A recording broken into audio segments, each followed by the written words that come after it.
Pada tahun 2001, pesawat terbang Israel El Al memutuskan untuk tidak mengizinkan seorang rabi Yahudi untuk membungkus dirinya dalam sebuah plastik di dalam kabin pesawat karena faktor keselamatan. Nah, pada tahun 2002 juga dilaporkan kru pesawat terlibat perdebatan sengit dengan seorang penumpang Yahudi ultra-ortodoks yang mencoba terbang sambil terbungkus plastik dan akhirnya membuat pilot memutar balik pesawatnya. Adapun foto yang teman-teman lihat ini tidak diketahui kapan terjadinya gitu ya. Namun foto ini sempat viral pada tahun 2013 dan heboh menjadi perbincangan netizen di internet. Enggak diketahui ini di maskapai apa, tetapi dikabarkan walaupun sepanjang perjalanan dia membungkus dirinya dengan plastik, namun dia tiba dengan selamat. Ini adalah wujud dari fenomena bagaimana benturan yang terjadi antara perkembangan zaman dengan aturan agama yang ketat. Atau bisa juga diinterpretasikan sebagai bentuk kegagalan dalam beradaptasi dan kompromi kaum agamawan dengan kemajuan peradaban. Nah, kenapa bisa begitu? Nah, inilah yang akan kita bahas di episode kali ini. Terkait salah satu aturan unik dalam agama Yahudi yang terlihat aneh bagi orang-orang non-Yahudi. Tapi perlu catat teman-teman, yang hal kita bahas di sini itu bukan berarti umum pada semua umat Yahudi gitu ya. Seperti yang sudah kita bahas sebelumnya, Yahudi itu tidak homogen. Komunitas mereka itu memiliki spektrum dari yang paling kolot ya, yang paling jumud dan ketat hingga ke yang moderat, yang liberal bahkan cenderung ke sekuler seperti itu. Jadi spektrumnya dari yang taat agama sampai yang agak bebas gitu ya. Sehingga bisa saja kasus-kasus yang kita bahas ini bukanlah kasus umum. Ini karena ada aturan-aturan tertentu yang hanya dipraktikkan oleh sekelompok kecil komunitas Yahudi itu sendiri. Ya sederhananya seperti dalam Islam teman-teman, itu kan ada berbagai macam mazhab. Namun dalam konteks ini bukan lagi di area mazhab, melainkan lebih spesifik lagi seperti fatwa-fatwa pribadi ustadz gitu ya. Jadi contoh aja misalkan kita lihat kenapa ada orang Islam yang begitu aneh menerapkan aturan agama Islamnya dan terkesan lebay atau apa seperti itu. Dan ternyata itu terjadi karena dia mengikuti fatwa ustadznya sendiri. Yang padahal nggak harus begitu juga menurut umat Islam yang lainnya gitu ya. Nah begitu juga dengan kasus ini teman-teman. Walaupun itu dilakukan oleh orang Yahudi, nah orang-orang Yahudi dari komunitas lain itu juga berkomentar kalau sebagian kelompok mereka ini juga melihat aneh cara beragama yang seperti itu. Ya intinya teman-teman ini bukanlah perkara umum gitu ya. Mengingat heterogennya komunitas Yahudi itu sendiri. Dengan kata lain, di sini kita bukan mengejek Yahudinya, ya, enggak seperti itu. Di sini kita mencoba memahami gimana ketika orang-orang religius itu mencoba mengkompromikan antara aturan agamanya dengan fenomena kontemporer atau kemajuan modern. Nah, namun sebelum kita bahas lebih lanjut teman-teman, saya ucapkan terima kasih dahulu buat penonton kami yang sudah mendukung channel ini secara moral dan materi via website kitabisa.com. Saya ucapkan terima kasih atas antusiasnya dan apresiasinya. Semoga dukungan teman-teman diganti dengan yang lebih baik lagi, serta semoga dengan dukungan tersebut dapat mempercepat perkembangan channel ini. Buat yang mau berpartisipasi, teman-teman dapat mengklik link kampanye kami di website.com di kolom deskripsi video maupun di kolom komentar semat di bawah video ini. Nah, alasan yang mendasar kenapa ada Yahudi ultra-ortodoks yang membungkus dirinya dengan plastik dalam pesawat adalah soal hukum dan aturan kesucian dalam agama Yahudi. Nah, menariknya teman-teman, dalam Yahudi, istilah aturan kesucian itu juga sama seperti dalam Islam yang disebut taharah. Ya, ini wajar ya, karena sama-sama dari bahasa rumpun Semitik gitu ya. Nah, dalam Yahudi teman-teman, lawan dari taharah atau kesucian itu adalah tumah, yakni kenajisan. Namun perlu dicatat bahwa konsep dan aturan kesucian atau taharah dalam Islam dan Yahudi, walaupun ada kesamaan, namun banyak juga perbedaan. Nah, perbedaan yang paling signifikan yang berkaitan dengan pembahasan di episode kita kali ini adalah terkait kesucian mayat.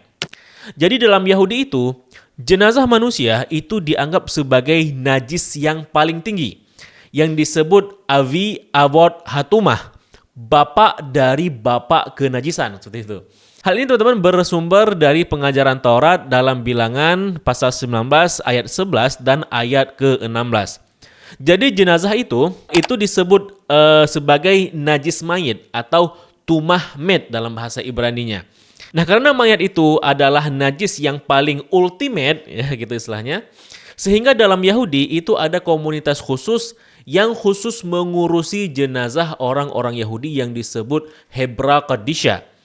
Nah, ini karena jika seseorang penganut Yahudi yang taat itu terkena mayat, terkena jenazah manusia, maka dia akan menjadi najis ultimate juga karena terkontaminasi dengan mayatnya tersebut. Dan kalau udah terpapar najis ultimate ini, maka cara penyuciannya itu sangat ribet, teman-teman. Karena mereka ini harus mencari parah aduma, yakni sapi betina yang berwarna merah sempurna, tanpa cacat sedikit pun dan belum pernah dipakai untuk membajak. Nah, sapi ini teman-teman kemudian disembelih dan dibakar hingga menjadi abu. Tapi saat dibakar, ke dalam apinya harus dilemparkan kayu aras, kemudian hisop, yakni sejenis tanaman, dan benang wol berwarna merah marak. Nah, pembakaran ini harus dilakukan di kuil suci. Lalu kemudian teman-teman, abu-abi dari sisa pembakaran ini itu dikumpulkan dan disimpan di tempat yang bersih untuk upacara penyucian. Nah, kemudian untuk upacara penyuciannya, ambil sedikit abu tersebut dicampur dengan air hidup yang disebut dengan maim hayim dalam bahasa ibadat mereka, yaitu air yang berasal dari sumber mata air atau sumber yang alami. Nah, orang yang terkena najis itu kemudian diperciki dengan air penyucian ini menggunakan seikat hisop. Kemudian percikan ini harus dilakukan pada hari ketiga dan hari ketujuh setelah ia menjadi najis. Nah, kemudian teman-teman, setelah diperciki pada hari ketujuh, orang tersebut harus mencelupkan seluruh tubuhnya ke dalam mikveh. Mikveh ini ya teman-teman sebutan untuk kolam pemandian untuk bersuci dalam agama Yahudi gitu ya. Dan setelah matahari terbenam, barulah ia kemudian dianggap suci gitu ya. Nah, sebegitulah rumitnya ritual penyucian untuk najis ultimate yang satu ini, yang terkena mayat gitu ya. Nah, makanya di era modern ini, ritual begini nggak bisa dijalankan lagi. Kenapa? Karena teman-teman, abu dari sapi betina merah yang terakhir itu telah hilang sejak kehancuran bait suci kedua pada tahun ke-70 Masehi, ketika kuilnya itu dihancurkan oleh Romawi. Nah, tanpa abu tersebut, air penyucian tidak bisa dibuat. Lalu teman-teman, kalau kita sengaja untuk membuat abu yang baru, maka kita harus mencari sapi yang sesuai dengan spesifikasinya. Dan itu nggak mudah. Dan kalau sapinya sudah ada, maka sapinya itu harus disembelih dan dikorbankan, dibakar di kuil suci yang sekarang ini sudah nggak ada lagi. Dan mereka mengatakan bahwa lokasi kuil suci itu ada di area Baitul Maqdis saat ini. Itu artinya Baitul Maqdisnya itu harus dihancurkan dahulu, baru kemudian sapinya itu bisa dikorbankan dan abunya bisa digunakan untuk umat Yahudi untuk penyuciannya ya, setelah kuil mereka kemudian dibangun lagi. Nah, karena kondisinya begitu kompleks, maka konsekuensinya sangat besar, teman-teman. Sehingga teman-teman, menurut hukum Yahudi, semua orang Yahudi saat ini dianggap berada dalam status tumat med atau najis ultimate. Jadi semua orang Yahudi sekarang dalam kondisinya najis med. Najis med, tumat med ya, najis yang ultimate seperti itu. Ya, jika pernah bersentuhan dengan jenazah atau berada di satu atap dengan jenazahnya. Misalnya di rumah atau di rumah sakit atau di rumah duka gitu ya. Ya, itu karena tidak ada cara untuk menyucikan diri lagi. Karena kuil sucinya itu sudah nggak ada lagi, abu penyuciannya juga nggak ada lagi, serta sapi betina yang sesuai kriteria itu juga susah untuk dicari. Jadinya nggak ada cara untuk mensucikannya. Namun perlu dipahami teman-teman, bahwa walaupun dalam Yahudi dan Islam itu memiliki konsep taharah, namun detail spesifikasinya itu berbeda. Karena dalam Yahudi, seseorang yang bernajis atau berhadas ya, yang disebut sebagai tumah itu mereka tetap dibenarkan dan diharuskan untuk melakukan ibadah, melakukan puasa dan baca Taurat. Nah, sebaliknya teman-teman, dalam Islam seseorang yang berhadas itu tidak diperbolehkan beribadah, karena di Islam untuk beribadah itu harus bertaharah dulu gitu ya, harus bersuci dulu. Nah, begitu pula dalam kasus ini, walaupun dia itu terkena najis besar, bapaknya dari bapak najis seperti itu yakni jenazah, maka walaupun status mereka itu bernajis, mereka itu masih diwajibkan beribadah, masih diwajibkan berpuasa, Taurat, merayakan hari Sabat, makan makanan yang kosher, dan menjalankan semua perintah agama lainnya.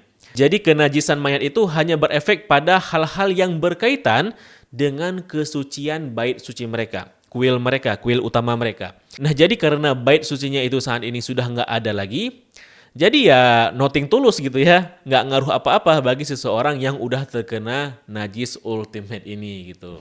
Nah teman-teman, signifikansinya dengan pembahasan kita pada episode kali ini adalah bahwa pengecualian ini itu tidak berlaku bagi kalangan imam Yahudi, ya, yang disebut dengan istilah Kohanim atau disebut juga dengan sebutan Kohen.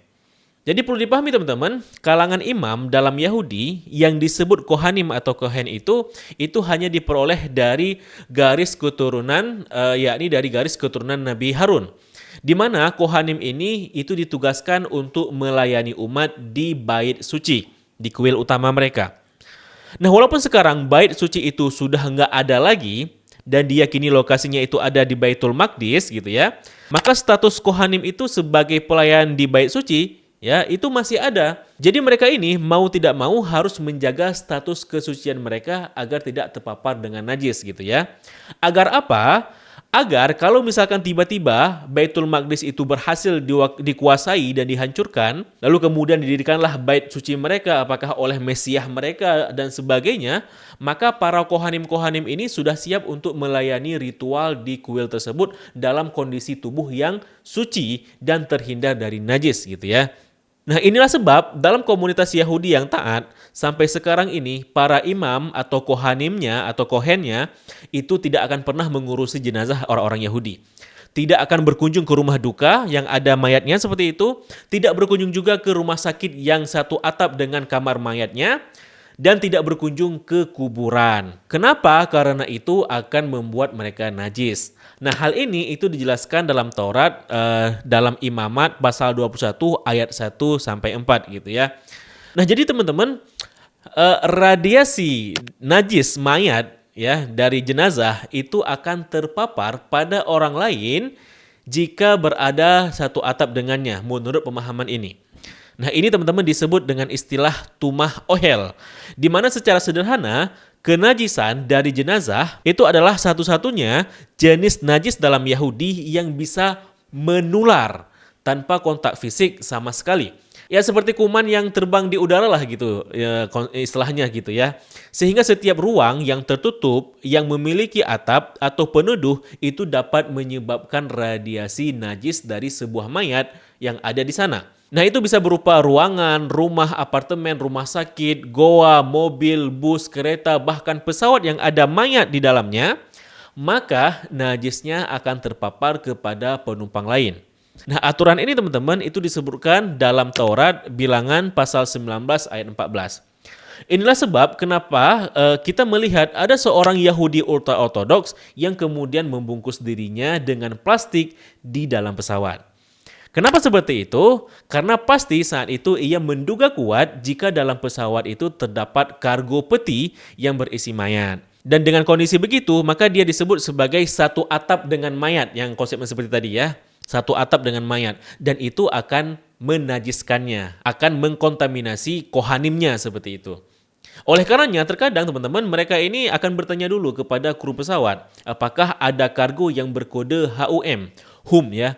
Ini teman-teman kode maskapai untuk human remains atau peti yang berisi mayat gitu ya. Dan bahkan teman-teman seorang kohanim atau kohen yang sangat taat itu kalau tahu ada mayat atau bahkan mencurigai ada mayat di dalam kargo pesawat, itu bisa aja dia membatalkan penerbangannya karena ini adalah pelanggaran ritual yang sangat parah bagi seorang kohanim. Nah menariknya teman-teman, seorang rabi tertinggi dari kalangan Yahudi ultra-ortodoks dari haluan Litvix atau Yesivis yang bernama Rabbi Yosef Shalom Eliasif, dia ini kemudian memberikan fatwa bahwa berdasarkan interpretasinya yang sangat teliti terhadap hukum tentang ini, dia mengeluarkan keputusan bahwa radiasi kenajisan dari pemakaman itu dapat naik secara vertikal tanpa batas. Jadi jika kita berada ya di atas makam, di atas kuburan atau mayat seperti itu, maka kita akan terpapar radiasi najisnya seperti itu. Karena dia vertikal ke atas gitu ya, naik ke atas seperti itu. Nah konsekuensinya teman-teman, akhirnya ia memutuskan bahwa seorang kohen atau kohanim itu dilarang terbang dengan pesawat karena akan beresiko melintasi pemakaman. Dan itu akan menajiskan mereka. Karena seperti tadi, radiasinya itu dari kuburan itu naik ke atas seperti ini. Nah, namun karena menyadari bahwa larangan total ini sangat menyulitkan bagi para kohanim yang perlu bepergian, ia kemudian mencari solusi hukum. Nah, solusinya teman-teman itu adalah dengan menggunakan kantong plastik tebal untuk membungkus dirinya. Nah, tujuannya adalah agar kantong plastik itu berfungsi sebagai proteksi untuk tidak terpapar radiasi najis yang ada pada mayatnya di dalam pesawat gitu ya. Nah, karena alasan itulah kita melihat ada orang Yahudi yang membungkus dirinya dengan plastik dalam pesawat ini gitu ya. Ya, walaupun terdengar aneh teman-teman, penting untuk dipahami bahwa Rabi Eliasif itu bukanlah rabi sembarangan. Dia adalah seorang raksasa intelektual Yahudi yang ada di masanya. Namun, putusannya itu mengenai hal ini merupakan pandangan minoritas yang sangat ketat, yang tidak diikuti oleh mayoritas rabi-rabi lain yang ada di sana. Yang mereka ini kemudian berpendapat bahwa nggak masalah ya untuk terbang di atas pemakaman sejak awal, atau karena alasan keselamatan seperti itu. Karena kalau misalkan dibungkus pakai plastik ya itu bisa menyebabkan kematian dan sebagainya seperti itu ya. Jadi sangat berbahaya dalam penerbangan. Jadi teman-teman, itu artinya walaupun kasus ini terjadi oleh kalangan Yahudi, itu bukan berarti semua Yahudi seperti itu. Karena lebih spesifik ini terjadi di kalangan kaum Yahudi ultra ortodoks yang minoritas ya. Lebih spesifik lagi yang dari keturunan Kohanim atau Kohen dari kalangan imam, dan yang lebih spesifik lagi, lebih sempit lagi, mereka ini adalah kalangan jemaat yang mengikuti fatwanya Rabbi Yosef Shalom Eliasif gitu ya. Nah, dari sini teman-teman kita bisa belajar bahwa kita tidak boleh mengeneralisir setiap foto dan video yang kita lihat. Begitu juga ketika kita melihat orang Islam yang amalannya itu aneh, maka kita juga tidak boleh mengeneralisir bahwa semua orang Islam berbuat seperti itu. Atau semua orang yang semazhab dengan dia, sealiran atau sepengajian dengannya memahami yang seperti itu. Enggak begitu gitu ya. Logika dasarnya adalah jika ada kasus yang zahirnya itu aneh dan jarang terlihat, maka itu pastinya bersifat kasuistik dan segmented. Misalkan ketika teman-teman melihat ada warga NU, Muhammadiyah, Salafi atau bahkan pun Syiah sekalipun yang mempraktikkan sesuatu, yang meyakini sesuatu, yang berprinsip dengan sesuatu dan itu terlihat asing seperti itu bukan berarti semua mereka yang sealiran dengan mereka, segolongan dengan mereka seperti itu juga gitu ya. Ya bisa saja dia itu mengikuti fatwa-fatwa lokal dari ustadznya sendiri. Makanya kita nggak perlu heran jika kita melihat adanya perbedaan pendapat antara ustadz walaupun mereka berasal dari satu golongan atau komunitas gitu ya. Tapi ya bagaimana pendapat teman-teman mengenai pembahasan kita pada episode kali ini? Coba tulis di kolom komentar gitu ya. Dan juga klik like dan share-nya jika video ini bermanfaat. Klik juga subscribe juga loncengnya kalau kalian suka konten yang seperti ini. Dan sampai jumpa di episode berikutnya. Wassalamualaikum warahmatullahi wabarakatuh. Salam damai.